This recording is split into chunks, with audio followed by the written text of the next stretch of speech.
This is VOA News. Via remote, I'm Marissa Melton. As Ukraine braces for a possible attack from Russia, President Volodymyr Zelensky of Ukraine said on Saturday he wanted to convene a meeting of world powers to secure new security guarantees for his country, as the current global system is no longer fit for the purpose. Speaking at the Munich Security Conference, Zelensky also called on NATO members to be honest about whether they wanted Ukraine to join the alliance or not. The 44-year-old leader called on the world to learn what he called the, quote, terrible lessons from history, and chided the international community for what he said was the appeasement of Russia. He said, quote, the rules that the world agreed on decades ago no longer work. This is a cough syrup when you need a coronavirus vaccine. Zelensky said the West was so sure that Russia was about to attack. If the West was so sure that Russia was about to attack, it should impose sanctions on Moscow now, rather than threatening to impose them after an attack. He said sanctions would be of no use once bombs start falling on Ukraine.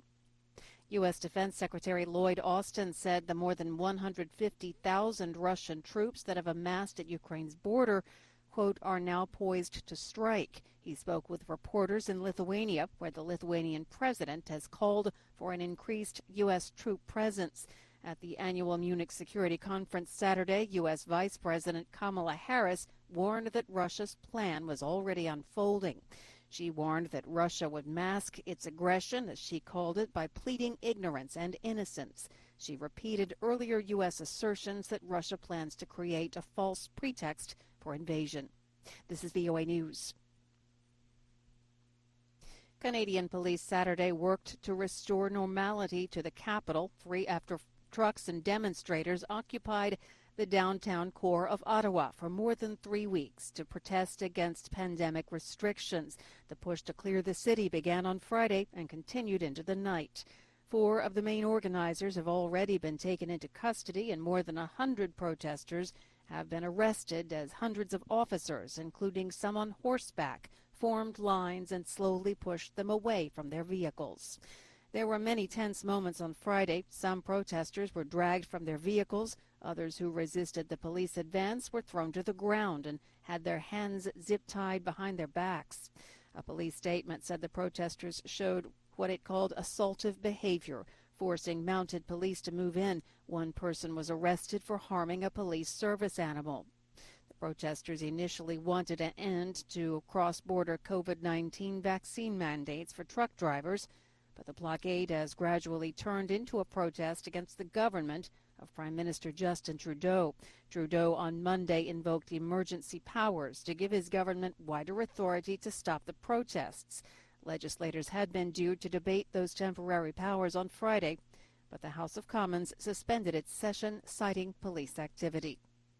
Saudi Arabia's foreign minister said Saturday that Lebanon must offer stronger signals that it is serious about reform to get support from the international community for its financial crisis. Prince Faisal bin Farhan Al Saud said at the Munich Security Conference, quote, Lebanon needs first to be actively saving itself. He said this included first stabilizing the economy and then addressing issues of corruption and mismanagement, as well as, quote, regional interference and loss of state sovereignty.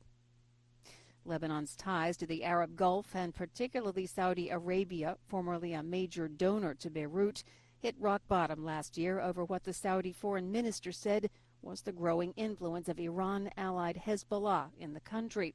Kuwait last month presented to Beirut a list of Gulf terms for improving relations after Saudi Arabia and other Gulf states expelled Lebanese ambassadors and recalled their own. Lebanon went into financial meltdown in 2019 under the weight of huge public debts, slicing more than 90% off the local currency's value and plunging a majority of the population into poverty.